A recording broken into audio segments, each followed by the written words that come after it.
Sandbag in a titty. Borderline personality disorder. Strap in, boys and girls. Find a comfy chair. Get yourself a beverage of your choice. You may want to have a small snack handy. Basically, I'm letting you know you're in for a long ride. And as always, remember that I'm just saying things from my point of view. I'm an individual that happens to have borderline personality disorder. I am trying to function as well as possible. By function, I mean be myself, not have to look down upon myself, not to think that I have some illness that's uncurable or that I'm like a leper any less than anybody else. I'm trying to take my BPD, and it's a part of me. It's something that I can't get rid of. I'm trying to interweave it into my personality and be able to get along with people.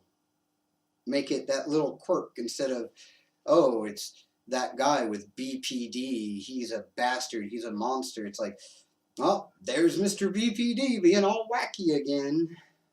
Something like that. So the advice I give is just stuff that I've picked up that's helped me to do that. You may not want to be the person that has that quirk of BPD. You might want to be that one that finds a way to flush BPD out of their system altogether and rid yourself of it. If you can, good luck. I don't think I could.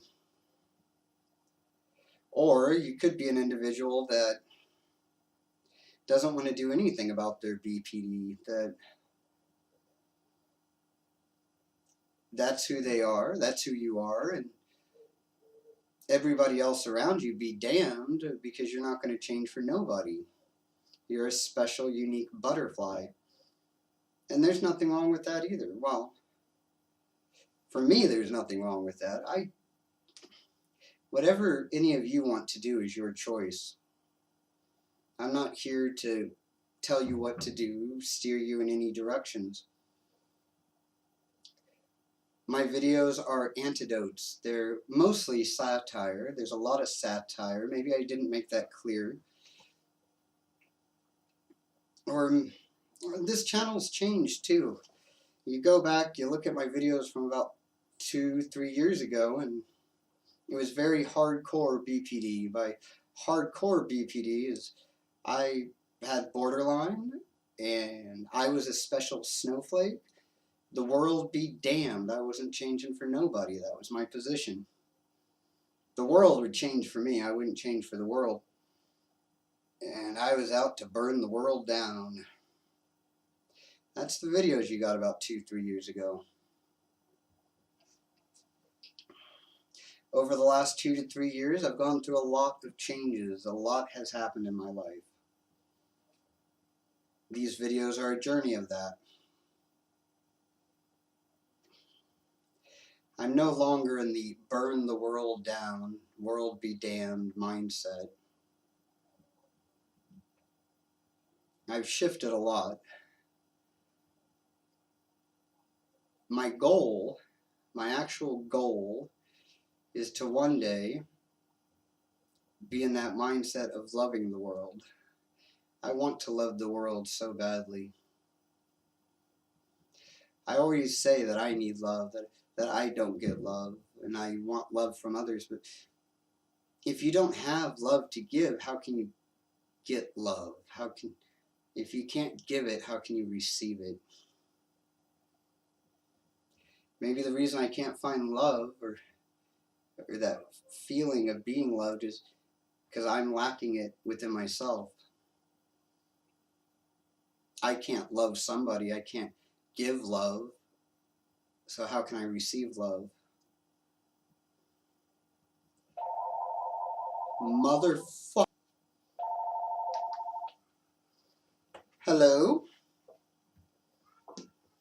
This is. Well, good morning. We're Yeah, fuck.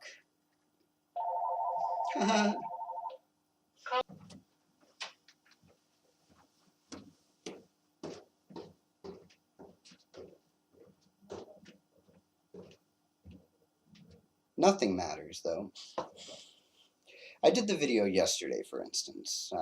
I was done with YouTube. I was and to put YouTube on hold, I needed to focus on material things, money. I needed money. I need money so that I can keep this home. I was feeling bitter about how I try to help people and there's no money there's in it. Somebody called me out on it, saying that maybe I need to change my motive away from money. And it's not necessarily that my motive is money. I don't make these videos for a paycheck or anything. The money that I do get is to buy a bottle of whiskey and a end of the world marijuana cigarette. I don't do it for the money. I do want to help people, but my wanting to help people is for very selfish reasons. I'll be honest with you, I do truly want to help everybody, people that are suffering with BPD, the victims of people with BPD, just people in general that have questions about it. I do generally want to help. My reasoning is for redemption, though. I'm doing it for myself. And I'll never be redeemed, no matter what I do. I could help 1 billion people, and I'll never be redeemed for the things I've done. Not in my eyes, not in my heart.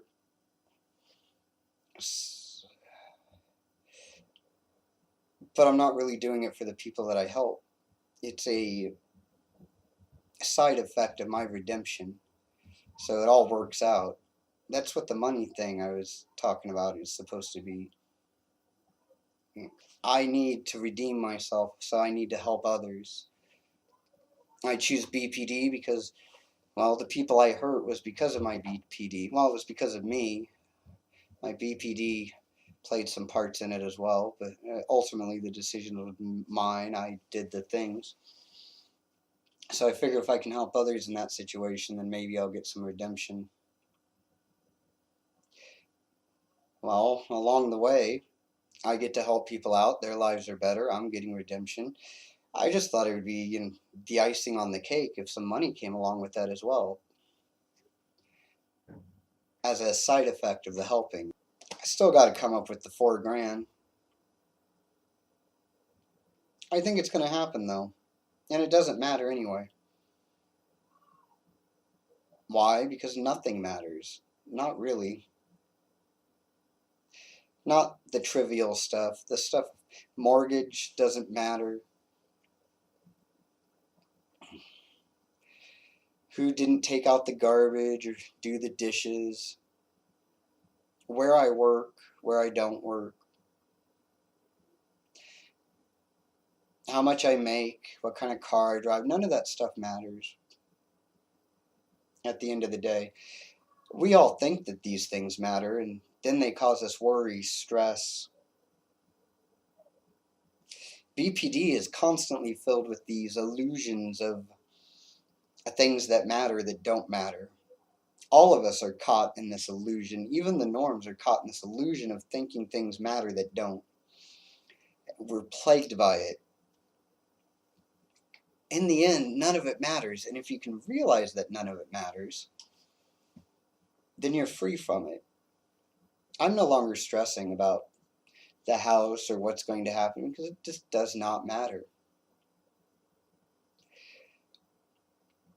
And you may be asking yourself, well, how can that be? How can it not matter? Because none of it matters. Nothing. Is I am just some kind of a being. I wouldn't say a human being, because a human being consists of flesh and a brain. It's all organic, and there's nothing else. It's electrical impulses. That's just this shape, this body that I'm in. It's a physical body with flesh, and but it's just a vessel. It's actually a vessel that's keeping me trapped. The real me, the part of me that's me, is held, tethered to this physical existence in some way. I can't even be sure that this body is real. And it could be all a figment, an illusion, a hologram, so to speak, a projection. Real me is something that is not contained with this reality. And we are all, in my belief, part of the greater Nus, is what I call it. I call it the Nus because it sounds like us. I do believe that we are all one entity. This stuff will make your brain explode if you're not prepared. And I come up with this from studying a lot of religion, even though my belief, the Nus, has nothing to do with religion whatsoever. Yet, it was through religious teachings that I stumbled upon the Nus. When I speak of religion, I mean the books, like the Bible, the Torah, Quran, Dead Sea Scrolls, even though like any type of historical writings I consider in the religious thing. These writings, these stories were not just made up fables, I don't think. Even the made up fables that we have today are grounded in some kind of a truth. I believe there's truth in all of the religions. There's a little bit of truth. It's just separating the truth from the non-truth. Jesus' teachings, though, talk about the Nus, about how we are all one, we are all connected. In the Bible, in Genesis, right in there, God doesn't want us eating from the tree of life, because if we were to eat from the tree of knowledge and the tree of life, then we would become a god ourselves.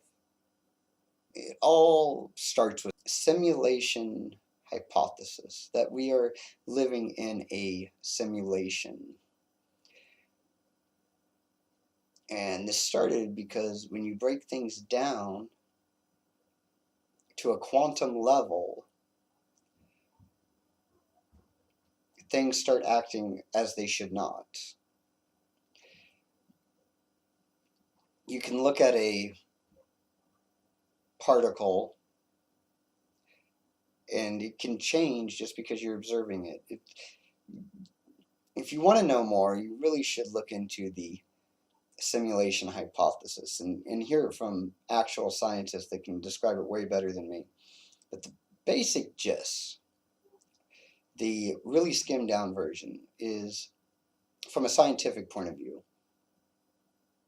If we are to believe that a society would create simulations and run any type of simulations,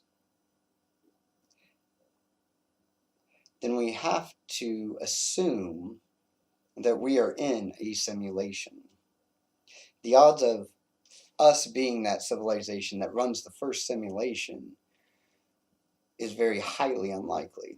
And with the way video games are getting in the VR tech, we don't have the computers or anything to run a simulation as grand as this one, or to have things in the simulation that would be actually conscious and not know. But look at the Sims games and stuff, and then just think of later on, and that's the simulation theory, that if a society were to run any kind of simulation, then we would have to assume that we are in a simulation. We have found computer coding in the fabric of the universe. The mathematics creates computer coding. Don't take it from me. Go watch some videos. Obviously this feels real, but it seems unlikely to be real. Do I believe that we're just a simulation? No. Do I believe that we're living in a holographic universe? Yes. Just because none of this is real, it's just the way we perceive it. Therefore, nothing matters. Because if none of this is real, then it doesn't matter. The universe is holographic. I believe we made the universe. I believe that we make the universe. We've made the world that we're living in all with our thoughts. That's how things are so perfect. That we create our reality, and for some reason we like drama and pain and misery and suffering, but none of that matters because we're creating it. We're manifesting it. We can manifest a perfect world. Once we're done with these bodies, I believe that we return back to the Nus. And we just keep creating. We'll probably return back to the Nus, hang out for a while, get bored, maybe come back again. I mean, I don't know how it all works out, but I don't think any of this stuff on Earth matters. I believe the universe is here for us. That's what matters. I mean, we are caught up in these trivial things like mortgages and petty fights, feeling inadequate or feeling like people don't like us. We're caught up in that. And the fact is that everybody likes you because, well, you're everybody. Nobody can not like you. I think love matters. I think looking up at the grandness that we've created, the stars and the heavens and all the galaxies and all of that wonder there to tell us that we are wonderful and we never look up. In fact, we've made it so you can't even see the sky at night.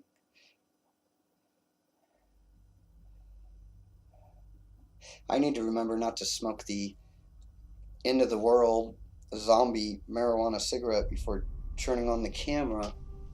Is that a big giant fucking spider?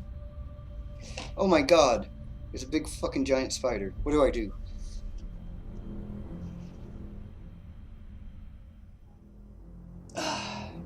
Shit, I'm panicking.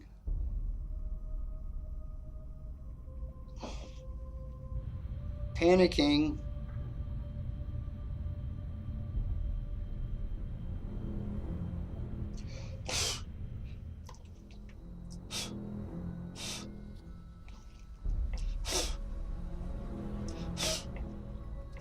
It's dead.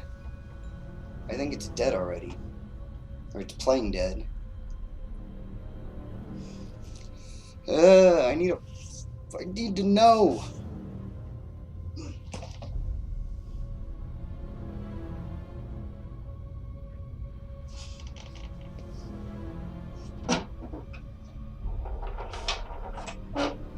Where is a flashlight when you need one? It's gotta be dead.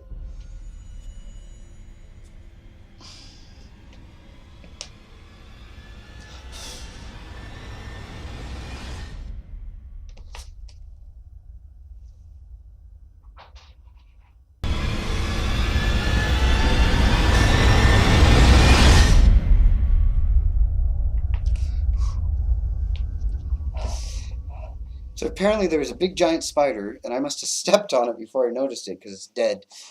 Oh, man. Well, I would like to know what you all think. Please let me know in the comment section below. If you've not yet subscribed, hit that subscribe button. Be sure to like, share, give this thing a thumbs up. Post it on all your Facebooks and stuff 100 times over. Post it. Until next time, keep on keeping on. Remember, love. It's a money maker. VPD, Primetime, ABC. It's a money maker. Oh, fuck them. Who gives a shit? I mean, they're a bunch of troubled people with mental illness. You don't ever have to tell them a thing. You just lead them on, but never give them any true answers. It's a money maker. They'll have to watch us for years. It's like sand in a tip, buddy.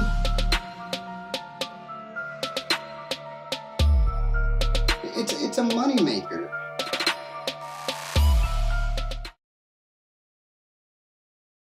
Oh shit, he's not dead, he's not dead, he's not dead. Not dead.